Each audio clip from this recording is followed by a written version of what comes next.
Welcome to Sportsbook Review, a brand new show where me, Joe Duffy of OffshoreInsiders.com and Troy West of TroyWins.com, twice a week we're going to record on both Monday and Fridays, and we're going to take a look at some situations that we do expect to occur in the upcoming days, some look-ahead stuff. Obviously, in both cases, Troy and I, before we make our premium picks, will be waiting for morning information such as injuries, line moves, etc., but it's almost like a tip sheet type thing where some situations that we know are going to apply and some check marks that we have next to games. So make sure you subscribe. Chances are you're probably already subscribed to the Sportsbook Review YouTube page and the YouTube feed. But if you're not, make sure you do that because Troy and I are going to be along at least twice a week with great handicapping information for you.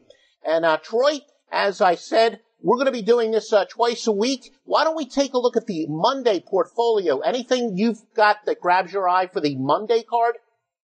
Yeah, Joe, it's interesting. Today you've got the Detroit Pistons at home against the Portland Trailblazers. The Detroit Pistons right now, it looks to be about a -2, -2.5, depending on what book you're at. And we all know the addition of Blake Griffin. They got the big win at home just last week against the Miami Heat, 111-107. And now they're only 2.5 against the Blazer team who just got blasted 130-105 to Toronto. Portland's been on the road for quite some time now, and they got to go into Detroit, which is never an easy place to play in the Palace.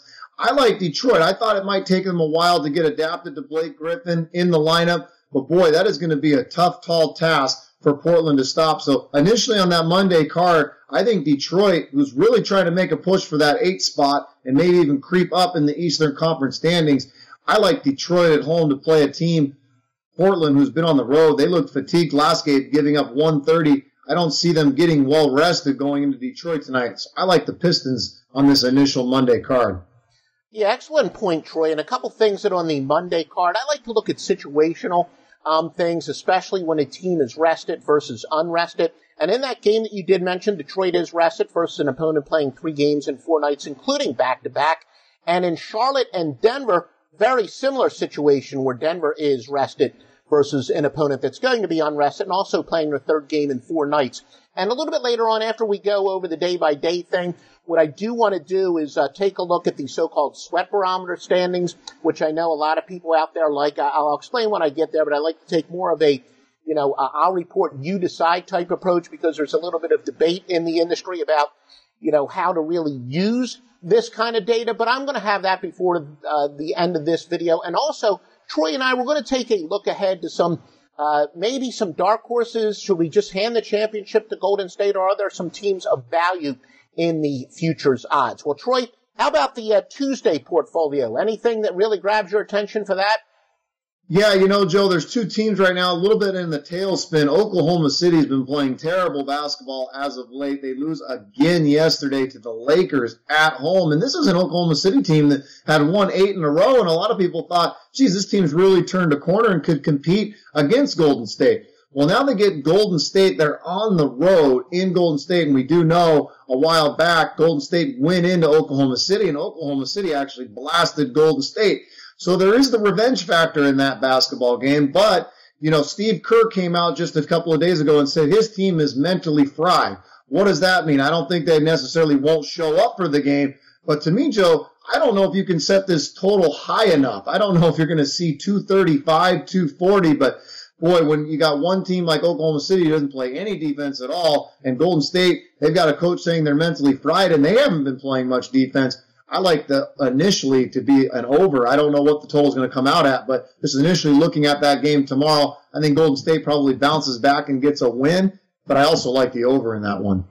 Yeah, excellent point, Troy. When I saw that comment by Steve Kerr, I was asking myself, what are the handicapping ramifications? Is it going to be a wake-up call type of thing? Would his team respond? The couple things I'm looking at for Tuesday, again, Philadelphia hosting Washington. Philadelphia will be rested, and they are playing that opponent with 3 games in 4 nights, including back-to-back. In fact, the 76ers are actually going to have 2 games rest. So the Sixers will definitely, at least according to the schedule maker, will be much more rested, and you got to think that Joel Embiid is certainly going to play in that situation. And, Troy, maybe when we get to looking at our futures, one team I want to talk about is the Cleveland Cavaliers. Talk about a team in disarray right now, but they are going to be rested at Orlando versus an opponent playing 3 games in 4 nights, including back-to-back situations, and they'll have at least 2 more games rest. Now, how about for the Wednesday card, Troy West of TroyWins.com? Anything that kind of grabs your attention there?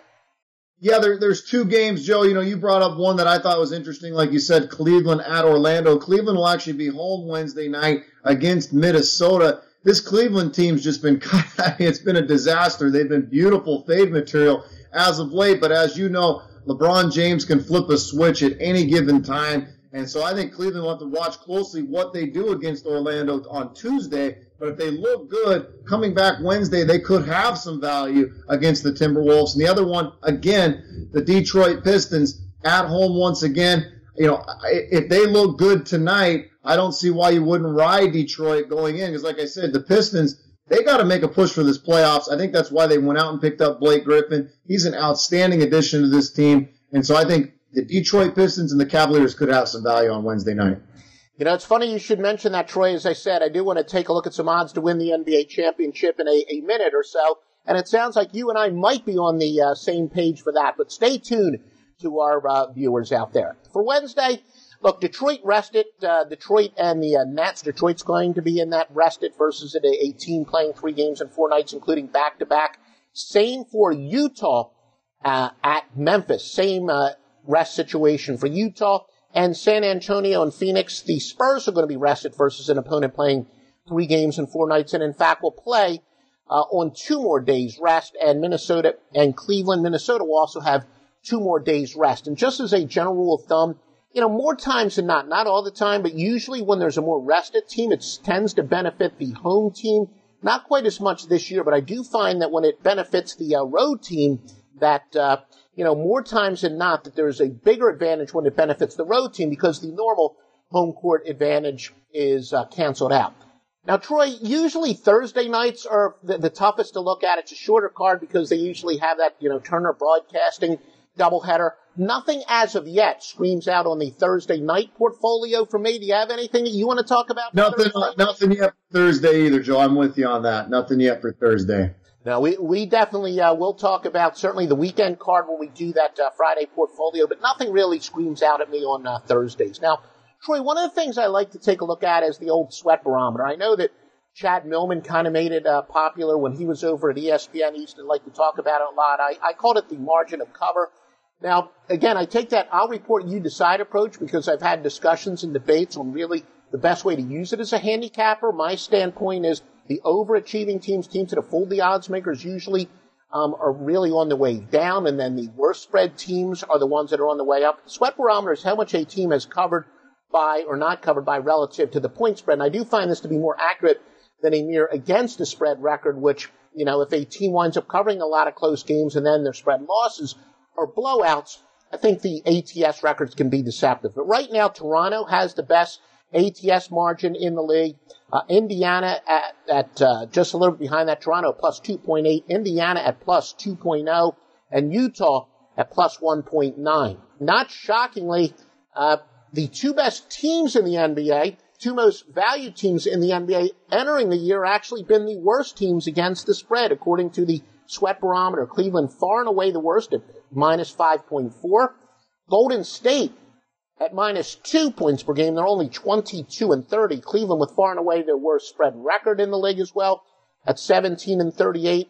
Now from a over-under standpoint, New Orleans has been the best over team, both ATS record and margin at plus 4.1, followed by Charlotte at plus 3.3, and Chicago at plus 2.9. Brooklyn's been the biggest under team to date, minus 6.1 points per game. They've gone under the total by 6.1 points per game is what that means. Denver at minus 5.3.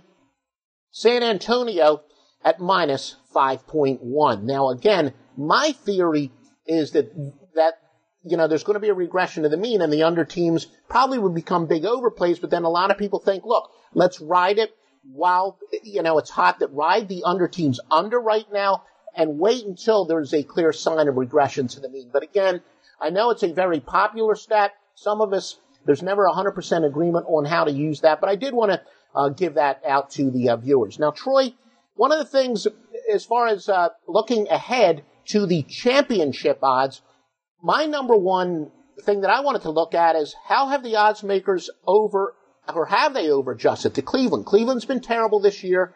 They've looked abysmal. They have the 8th best record in the NBA. Well, relatively speaking, relative to expectations, there are a lot of teams out there that wouldn't mind having the 8th best record in the NBA, but certainly relative to expectations, yet, not surprisingly, they're not really great value. The odds makers haven't panicked. They are the number 3 team as far as the odds to win the championship. Not surprisingly, Golden State minus 200, of course.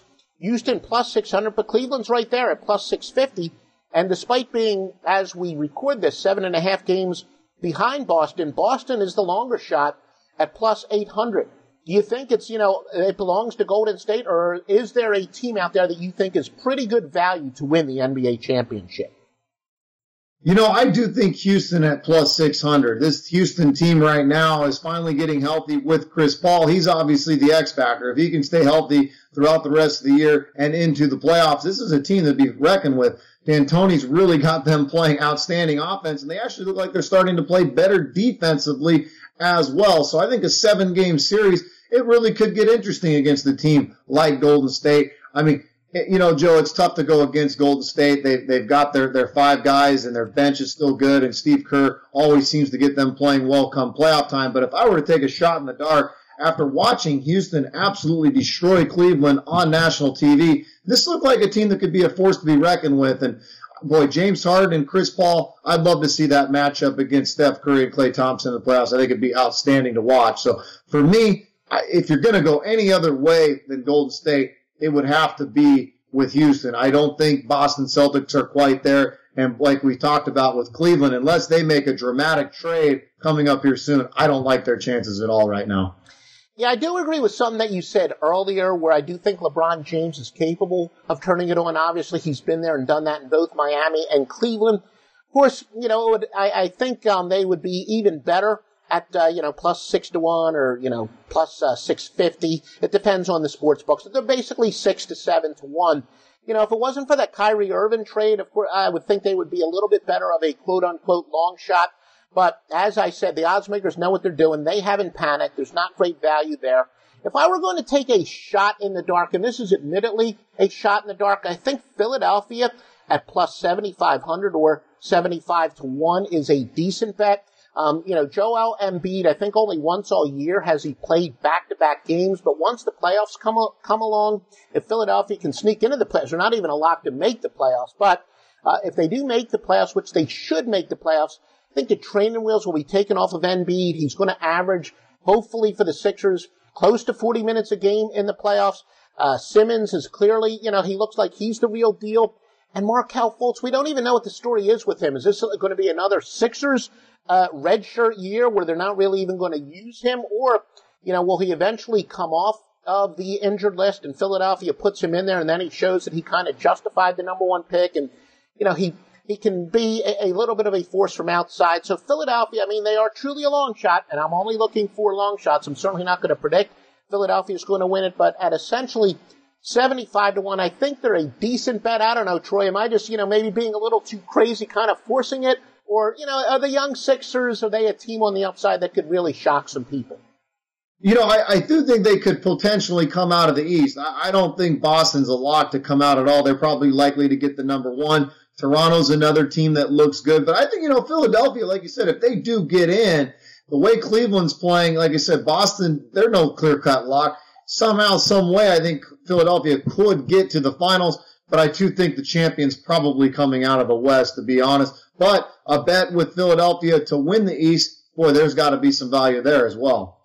Yeah, that is definitely true. And in fact, you bring up a very good point. I think the Sixers probably a little bit better value to win the East. And I'll have to, look it up. It should probably be about 30 to 35 to 1 to win the East off of the top of my head. But you bring up an outstanding point. That is definitely for sure. Well, Troy, before we go, why don't you tell the people what they can get at TroyWins.com?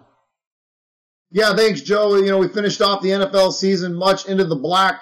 College basketball has really been a great sport of ours, so I really recommend folks coming to take a look. We've got some outstanding bets on teams to win the national championship. I'm very excited about that, so come take a look at TroyWins.com for all that. And now it's full pedal to the metal when it comes to NBA and college basketball. That's TroyWins.com. We're happy to give you a free trial. And at OffshoreInsiders.com, I know you can see the gray hair, and some people say, look, it's better to go with a young handicapper because they stay on top of the modern technology and they give a fresh look. I have taken pride for years at OffshoreInsiders.com and before that on the Score Phones to always stay ahead of the game when it comes to computer software. I think you're going to love my advanced metrics at OffshoreInsiders.com. Nice NBA and college basketball run as we file this report. So just join me daily at OffshoreInsiders.com. And most importantly, make sure you join me and Troy as we will be at least twice a week taking a look at the NBA portfolio. I like to call it more of a tip sheet type thing where just like today, we'll be taking a look at games over the next couple days, some situations that we're going to be looking at, as well as we'll probably at one show, we'll take a look at a topic, maybe a good futures bet, such as an MVP, Rookie of the Year, maybe dark horses to win a specific division rather than just the championship, as I said today. But make sure you subscribe to Sportsbook Review's YouTube page and join not only Troy and me at least twice a week, but other great personalities. Had the pleasure, of course, being on with the big man on campus the other day, somebody who I enormously respect. His college basketball show is just ridiculously informative, and Donnie Rightside and Ian Cameron, so many great personalities on Sportsbook Review. Make sure you subscribe. Troy, we will talk to them in a few days. Thank you, Joe. Hey guys, thanks for tuning in to our channel. Now we've put a lot of work into producing all these free videos, so please help us out and keep all our content free for you forever by simply liking, sharing, commenting, and subscribing. Now, not to mention, a visit to our industry-leading website will warm the hearts of all our SBR employees, especially myself. Now, the links are over there to the left, so do check those out. Thanks for watching.